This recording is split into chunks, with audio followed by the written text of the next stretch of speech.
What's up, guys? It's Charles here with Rocket Punch Army to do another review. Today we have the Sentinel Toys 1000 Toys The Iron Giant right here, which I just got today. And of course I'm going to complain about a few things. I was complaining about the heat that was in my review area. Now I'm complaining about the cold. It is super cold here. And I have a bad back. I threw it out the other day, which is nothing new. But yeah, I took the time to do this anyway. But here we got some nice photography here in the background. We got some of the poses it can do. This absolutely does do a lot of poses, which I'll be showing you towards the end. And boxes, I almost thought it was black and white. It really isn't. It's just a lot of like grayscale with very, very toned down colors. Like, you can barely see the red right here. Other than that, it's like really like drab, like almost like military colors. I guess they're just going for that dark old vintage look. Now, because I did get this with BBTS, I did opt for the collector upgrade, which gets it wrapped in a nice plastic bag and also gets you a nice custom cut up box, because like they actually cut these to fit. But you know, and the reason they label these outside is really, I guess, so they know what they're shipping out, I guess. And number two, so for those collectors that never open up their stuff, you just pack it away forever, which is kind of weird, but I can understand. Yeah, you got that also. But I do open my stuff. I just like to have the nice boxes, so I do opt for that. It's only a couple bucks more. So if you want to pick one of these up, please do use the link below. Helps out the channel and also gets you some really cool stuff, not just this, but other stuff. So we're actually going to go ahead and crack this open right now. I was actually surprised. There's not much in the way of accessories. I mean, you obviously have accessories. He's littered with them right around the tray here. But there's a lot of things like they could have put in there, like Hogarth, a little figurine, like a little PVC figurine or something. I know he'd have to be really, really small. And then like maybe some optional parts, like instead of just the hands and the faces, I'm talking about like how like his hand turns into the blaster. You know, I don't know. I wonder if they're going to reissue this at some point with all those upgrades just to see how this or the sales of this goes. I don't know. I really don't know anything about that. But it does come with a little instruction booklet. I don't even know if it's a booklet. It seems like just a folded piece of paper, but it, you know, obviously in whatever, good quality paper. So we're going to open this guy up. No tape. I hate when there's tape. I'd rather have these pop open boxes. There's a tape gets a little annoying and it gets old over the years. So we're going to get him out here. It's got a nice little bit of heft here. You know, and just like all the other Sentinel stuff, the paint is absolutely amazing. I've said it once, and I'm going to probably keep saying it as long as these guys make cool stuff, is that Sentinel really, really, you know, hits it out of the park when it comes to finishes. Like, you know, I love Bandai. I love Bandai, and they do great stuff. And I feel almost like Sentinel's like the other company that just makes absolutely high-quality stuff. Like, the paint on this is just absolutely amazing. It's got like a nice matte finish, and there's no... And I'm talking about no, like, see, I get caught up with those words. No mess-ups. Let's just use the word mess-ups. It's got no mess-ups in the paint. It doesn't have pubes like the other robots I would get from, like, Future and stuff. It doesn't have fingerprints. Absolutely stunning. The finish, like, the precision. Like, if we take a look at the face, the precision in the molding, I was very happy about, is the way, like, the mouth just closes completely. Like, it almost looks like one piece. But if you see, it opens. And you can almost see the articulation going on there, which I'll get to later on. But the figure itself does feel nice and hefty. It does have a lot of die cast. Pretty much all the like thinner areas, like the legs here, I believe the hips, the shoulders, the feet. But it's kind of hard to tell because it's cold in here, so everything's cold on this figure. But the figure does feel good. It doesn't feel, you would think the top part would feel way too heavy. It kind of feels balanced. I like the way it feels.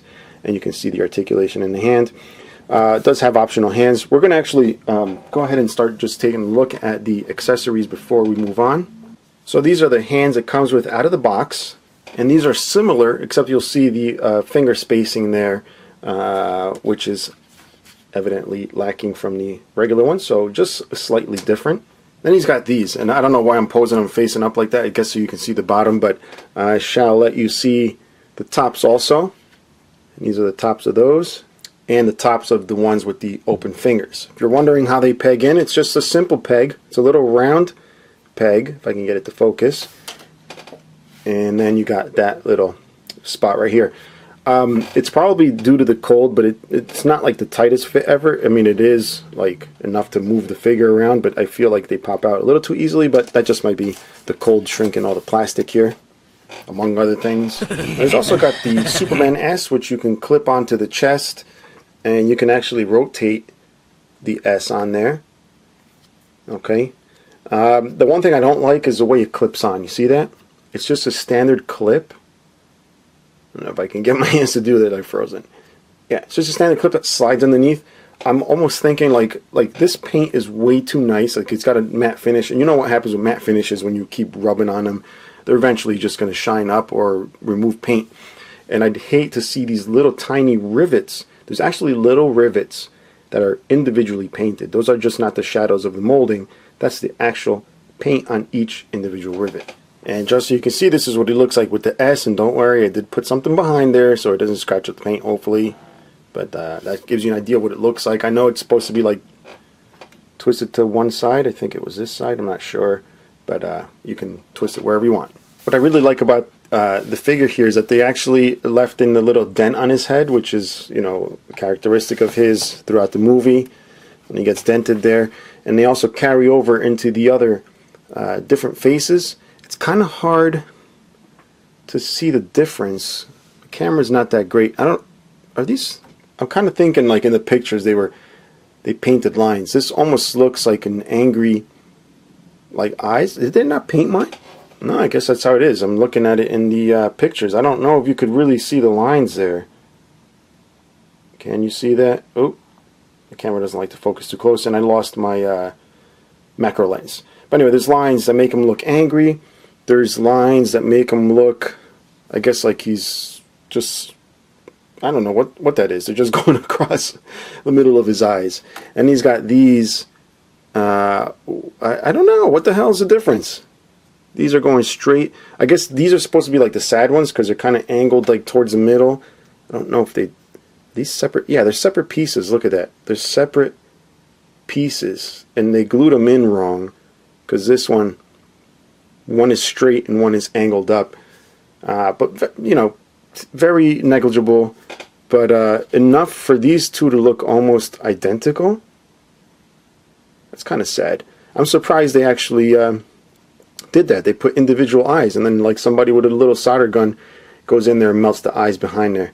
I thought they were separate molds. That's why I was a little surprised that the eyes, the little lines in the eyes weren't exactly even. But anyway, so yeah, you can also change the jaw.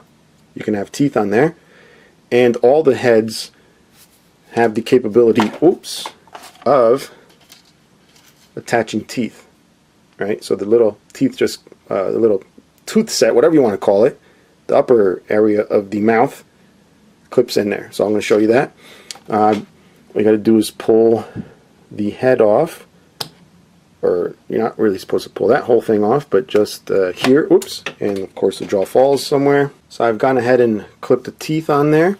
Then we're going to put the jaw with the lower teeth, and then just attach this to the top. It just pops right in. I don't know why, but the jaw on this feels a little loose the way it is. It's supposed to wedge in between the ball joint, but maybe I just did something wrong.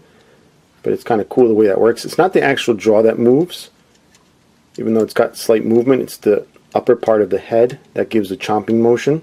I figured it out. You're not just supposed to put this and then snap that on top, because it'll leave a gap like this.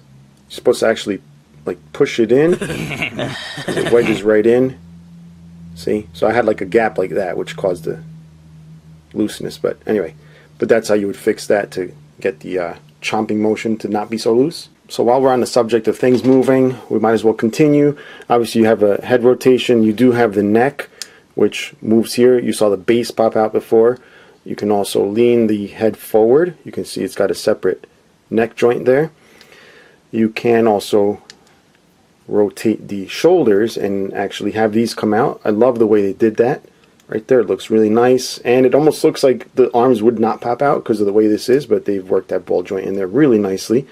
You get a not only an upper bicep swivel, but also swivel on the forearm and also the elbow.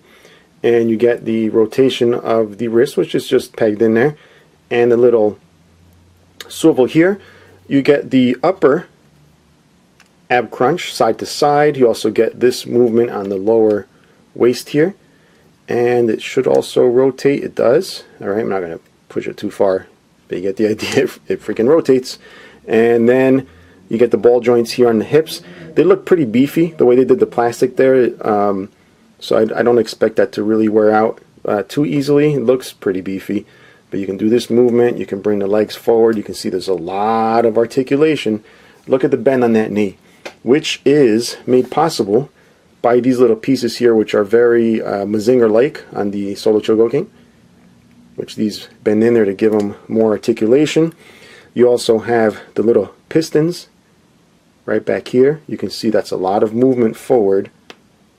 See that, the way that works in there. And the little toes, and you have the ankle pivot also. We're going to do some scale comparisons. We're going to use the, I forgot the number, it's a GX something. That's bad if like I'm a robot reviewer and I have such a following and I can't remember the number. Anyway, that's the Great Mazinger, one of the newer ones, the Dynamic Classics, without the brain condor. But you can see they're very similar in size, so wouldn't look too bad, you know, alongside the rest of your collection, even though they're completely different designs. This is the GX73, by the way. That's what it is. GX73. Don't forget that. Do not forget that. And of course, we have to compare them with MP10. That's like just something I do. So you can see MP10 is bigger, but at least that gives you an idea of what they look like together. And for you guys that requested, there's a soap. There's a soap. That's what it looks like with the soap. I did a thing once. If you guys are new to the channel or haven't seen the other video I did that with, there's a thing with soap. Anyway, that's where the soap is right there. But yeah, if you like this, guys, please use the link in the description so I can keep making these videos. You know, I love to do the videos, even though they're not as many as before, but love to make them. So use the link below if you want to grab one of these things or many of the other cool things that Big Bad Toy Store has to offer. And if you have any questions or comments, leave them below. Stay tuned. I got another review coming up, since this is the only, this is not, can't even talk, my lips are frozen, not the only thing I got today. But I'm going to work on that soon and post it up for you guys. And until next time, bye-bye.